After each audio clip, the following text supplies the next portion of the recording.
Busquem o Senhor e vivam. Essa é a promessa de Deus para nós, que lemos na Bíblia, na nossa porção do Antigo Testamento, hoje, seguindo a sequência da Bíblia 365, aqui no livro do profeta Amós, no capítulo 4. Nós vemos os capítulos 4, 5 e 6 hoje. E nós vimos já no início do capítulo 4 uma palavra de maldição, uma palavra onde Deus está irado com o seu povo, está falando que esse povo aí será punido. Olha algumas coisas que Deus está falando para o povo no versículo 4, por exemplo. Andem, vão a Betel cometer pecados, continuem a desobedecer em Gilgal. Deus está se referindo a locais onde haviam templos de adoração, postes ídolos de adoração, outros deuses, falsos deuses. E Deus está falando, vocês não querem adorar falsos deuses? Vão lá cometer pecado, é disso que vocês gostam. Já imaginou que coisa ruim? Deus abrir mão do seu povo assim, abrir mão. Eu sempre me lembro do tempo de escola e de como os professores insistiam, para que a gente aprendesse.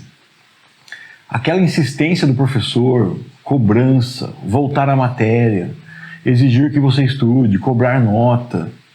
Aquilo era sinal de interesse do professor. Sabe qual é a maior maldição que o professor podia fazer? É falar, vá lá passear, vá lá brincar, largue para lá, e depois eu dou nota para você.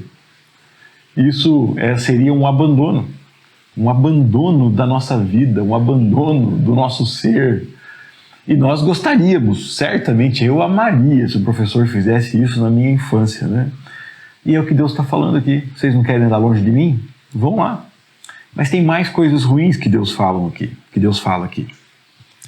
Ofereçam sacrifícios todas as manhãs.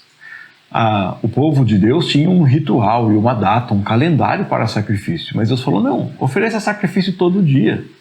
E dízimo.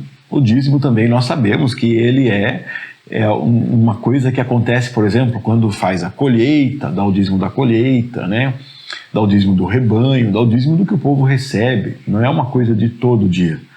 Mas não, tragam seus dízimos a cada 3 dias. Hoje nós temos um sistema mensal de salário, então para nós é normal darmos o dízimo mensalmente, a não ser que aconteça alguma coisa esporádica. E Deus está falando, não, dê a cada 3 dias. Apresentem seu pão com fermento como oferta de gratidão. Entreguem as suas ofertas voluntárias. Entregar ofertas voluntárias é uma coisa que a Bíblia manda desde o Antigo Testamento, o povo deveria fazer. Por que Deus está falando isso? Deus está usando aqui uma ironia com o povo, falando assim, não, venha fazer sacrifício todo dia, dê dízimo a cada 3 dias, traga seu pão errado aqui e dê ofertas voluntárias, para depois você sair se gabando que você deu oferta, que você é bom, que você é forte, que você é o cara, que o reino de Deus precisa de você. Não é isso que você gosta de fazer? É isso que Deus fala para o povo aqui. Entregue suas ofertas voluntárias para saírem se gabando delas. É o tipo de coisa que vocês, israelitas, gostam de fazer, diz o Senhor soberano. Deus está aqui dizendo para o povo assim, vocês querem se afundar, se afundem mais. E Deus vai revelando esse coração duro, esse coração ruim, esse coração peludo, como a gente fala aqui, um coração de pedra, que é o coração de todo ser humano, até que Deus quebre a resistência desse peito, invada, arranque o coração de pedra e plante um coração de carne, não porque a pessoa quer, porque a pessoa está pedindo, mas porque Deus faz, é isso que Deus promete que faz. Deus está dizendo que todo o aperto que esse povo passou não foi suficiente. Às vezes a gente acha que quando acontece uma calamidade, todo mundo vai se voltar para Deus. Eu me lembro que na época que nós tivemos a pandemia do Covid-19, nós ouvimos muitas pessoas falando assim, não, agora, depois dessa, aí as igrejas vão encher, vão lotar, o povo está vendo que ao fim dos tempos vão se voltar para Deus. Sim, muitas pessoas se voltaram para Deus, muitas pessoas se afastaram de Deus, e é assim que a roda continua girando, E o Senhor continua convertendo pessoas que são dele. Quando ele fala na Bíblia, eu tenho muitas pessoas aqui nessa cidade. Ele tem os filhos dele, ele continua convertendo. O Espírito Santo continua revelando quem é Deus. Mas o povo de Deus continua se afastando dele, como nós vimos aqui e vemos até hoje. Olha o que Deus fala aqui a partir do versículo 6. Eu trouxe fome sobre toda a cidade, escassez de alimentos sobre todo lugar. Nem assim vocês se voltaram para mim. Eu mandei punição, mandei sofrimento, mas o sofrimento não é suficiente para alguém se converter para Deus. Depois no versículo 7 se fala das chuvas que não choveu e todo mundo tinha que buscar água. Olha lá no final do versículo 8, nem assim vocês se voltaram para mim, diz o Senhor. No versículo 9 ele fala das plantações que sofreram pragas e gafanhoto e ferrugem, doenças. Final do versículo 9, nem assim vocês voltaram para mim, diz o Senhor. Versículo 10, pragas, como as pragas que ele enviou sobre o Egito, mandei sobre vocês, matei seus jovens na guerra, levei os seus cavalos, o mau cheiro dos mortos encheu o ar, olha que praga. Nem assim vocês voltaram para mim, diz o Senhor. Destruí algumas cidades, como destruí Sodoma e Gomorra. Mas você já sabe qual é o final do que Deus fala, Não precisa ser adivinho nem muito criativo. Final do versículo 11, nem assim vocês se voltaram para mim. Não é calamidade que aproxima alguém de Deus, não é tragédia que aproxima alguém de Deus. É só um coração novo dado pelo próprio Deus. Um coração que enxerga quem é Jesus Cristo, que é apaixonado por Ele. É só assim. Agora, se quer um conselho meu e um conselho da Bíblia, volta para Deus correndo. Abrace o Senhor. Não espere calamidade, não espere nada. Não precise de mais nada. Que o Senhor Jesus seja suficiente para você, para a sua vida. Que Ele seja o seu pastor, o seu bom pastor. E que você não precise mais de nada. Que você o deseje, corra atrás dele. E que nada nesse mundo seja tão atraente quanto Jesus para você. Versículo 12, um alerta. Portanto, farei tudo isso com você, ó Israel. Prepare-se para encontrar com o seu Deus, pois o seu Deus é forte, poderoso, terrível. E nós veremos aqui ele falando do dia do Senhor, falando das destruições. Mas por que ele está falando da destruição? Está tudo perdido? Não está tudo perdido. Olha no capítulo 5, lá no versículo 4, assim diz o Senhor ao povo de Israel. Busquem-me e vivam. Busquem-me e vivam. Busque ao Senhor e viva. Não adore os altares em Betel. Não adorem outros ídolos. Não confiem em outra coisa. Não confiem em mais nada a não ser em mim.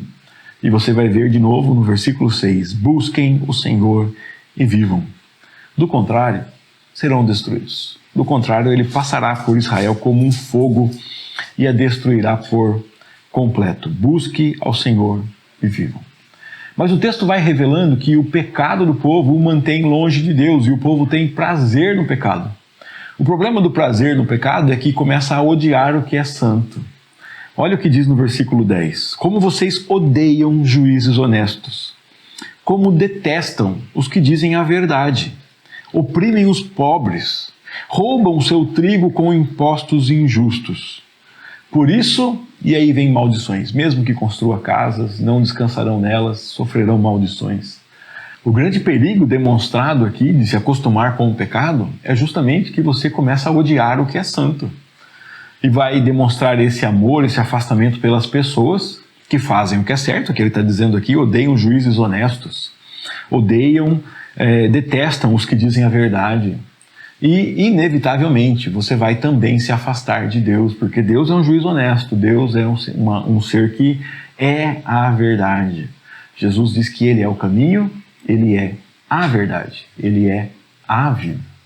Então, quanto mais você se aproxima do pecado, mais você se afasta de Deus, e graças a Deus o inverso é verdadeiro, quanto mais você se aproxima de Deus, mais você se afasta do pecado. Quanto mais você imita Deus, mais você se distancia do pecado. Então busque a Deus e viva.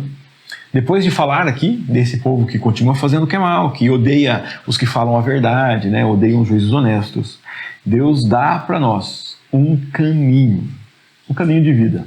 O caminho de vida é buscar o Senhor, sim. E quem busca Deus faz coisas boas. Quem busca Deus imita Deus. Olha no versículo 14 do capítulo 5.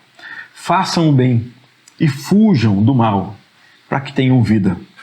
Então o Senhor, o Deus dos exércitos, os ajudará. Como vocês afirmam, odeiem o bem, odeiem o mal e amem o bem. Estabeleçam a justiça em seus tribunais. Odeiem o mal, amem o bem, estabeleçam a justiça em seus tribunais. Talvez o Senhor dos exércitos ainda tenha compaixão do remanescente do seu povo. O texto continua dizendo que haverá choro, que haverá tristeza, que o dia do Senhor é terrível, mas o caminho está dado aqui. Busque o Senhor e viva. Odeie o mal, ame o bem. Faça o que o Senhor nos manda fazer. Faça aquilo que o Senhor diz que é bom, que o seu povo deve fazer. Siga os passos de Jesus, seja imitador de Deus como filhos amados. Que o Senhor nos ajude a sermos essas pessoas que buscam a Ele e que vivem. Só tem vida em Jesus, não há vida fora do nosso Deus. Que o Senhor nosso Deus te abençoe com vida, com saúde, com bênção, com alegria. Que o Senhor seja o sol que ilumina a sua vida. Você que está aqui comigo nesses dias aqui no Brasil, nós estamos passando um calor, um calor que não dá para fugir do sol. Esses dias eu saí pedalar bem cedinho, eu pedalei uns 30 quilômetros e cheguei lá em Cerquilho antes das 6 da manhã. Saí aqui às 4h20 mais ou menos, cheguei lá umas 10 para 6 por aí. E no meio do caminho, depois das 5h30, o sol veio nervoso. E eu estava falando depois com um amigo e falei para ele assim, eu não sei o que fizeram com o sol lá no Japão, mas trataram ele mal, ele veio bravo para cá, ele veio nervoso, tá bravo hoje. Porque ele estava forte. Não dá para alguém ignorar um sol forte, não dá. Ele chega e chega mesmo. Ele chega e tudo se curva diante dele, até as plantas se curvam, murcham diante dele. A gente que estava animado, disposto, fica já meio cabisbaixo. Pois é, esse sol não é nada perto da luz do nosso Senhor. Que essa luz te alcance. Ele é o sol da justiça. Ele é a verdadeira luz. Ele é a luz que brilhava antes do sol existir. Então que essa luz te alcance e domine e invada a sua vida. Aqueça você, aqueça o seu coração. E que você tenha uma vida iluminada pelo nosso Criador. Que alegria ler mais um texto da Bíblia com você, caminhando aqui no nosso propósito de lermos a Bíblia toda em um ano. Estamos chegando no final aí da nossa leitura da Bíblia 365, agradeço a Deus por isso. Se você não acompanhou o nosso projeto desde o começo, é só voltar na playlist aí que temos lá todos os vídeos, desde a leitura de 1º de janeiro, todos os dias comentando um texto que lemos aqui na Bíblia 365. Então eu espero que você leia a Bíblia. Se você quiser ouvir um comentário e ter um pouco mais de informação sobre o texto, acesse a playlist aí que seja abençoadora para você. Então um grande abraço, Deus te guarde, e vou aproveitar o Pluto que está passando aqui de trás aqui para dar um oi para você aqui, um tchauzinho. Pluto, vem cá, dá um tchau para a turma aqui, ó. Ainda bem que não tem nada de comer na mesa, porque se tivesse ele não precisa de nada para pegar aqui, ó. Maior que a mesa, rapaz, muito bom. Deus te abençoe, até o próximo vídeo se Deus quiser. E aí, rapazão, tudo certinho? Tá manhoso hoje?